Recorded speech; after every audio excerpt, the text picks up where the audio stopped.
Jepara 21 April 1879, wanita istimewa itu terlahir di bumi Jawa, membawa perbaikan martabat manusia, terkhusus kaum wanita. Anak kelima dari 11 bersaudara kandung dan tiri, Kartini adalah anak perempuan tertua dari saudara sekandungnya. Putri dari seorang Wedono Mayong, Raden Mas Aryo Sosroningrat, yang silsilah keluarganya sampai pada Sultan Hamengkubuwono ke-6. Sedangkan ibunya, Ngasirah, seorang rakyat biasa keturunan Kiai Haji Madirono dan Nyai Hajah Siti Aminah, seorang guru agama di Teluk Awur, Jepara. Ngasirah adalah istri pertama ayah Kartini, tetapi bukan istri yang utama. Kala itu peraturan kolonial mewajibkan calon bupati beristrikan bangsawan. Ayah Kartini menikah lagi dengan Raden Ajeng Murian, seorang bangsawan keturunan Raja Madura, sebagai istri utama.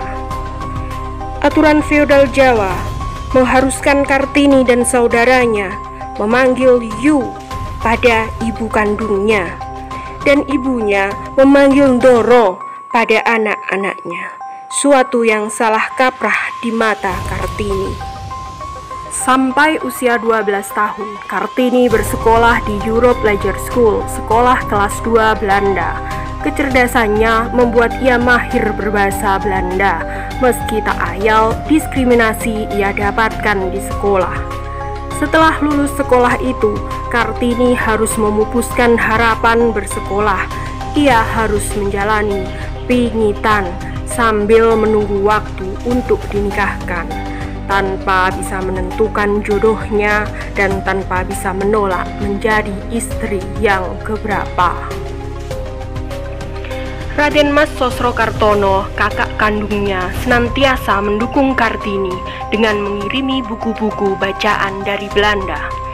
Dalam pingitannya, Kartini berguru pada Nyonya Mary Ovinsure, menulis jurnal yang dimuat di surat kabar The Lokomotif dan majalah The Hollands Lely, sehingga nama Kartini dikenal kaum intelektual. Dalam pingitan pula, Kartini membuka sekolah gadis pertama di rumahnya dan mempromosikan seni ukir Jepara sampai ke Belanda melalui tulisannya. 6 tahun dalam pingitan ia gunakan untuk berkorespondensi dengan Jack Henry Abendanon, Rosa Manuela Abendanon, serta Estella Zihendelar dan Nelly van Gool. Pada Jack Henry Abendanon, Kartini mengajukan beasiswa ke Belanda dan dikabulkan, tetapi belum sempat memanfaatkannya. Tanggal 8 November 1903, ia harus menikah dengan Raden Mas Adipati Aryo Singgih Joyo Adiningrat, Bupati Rembang.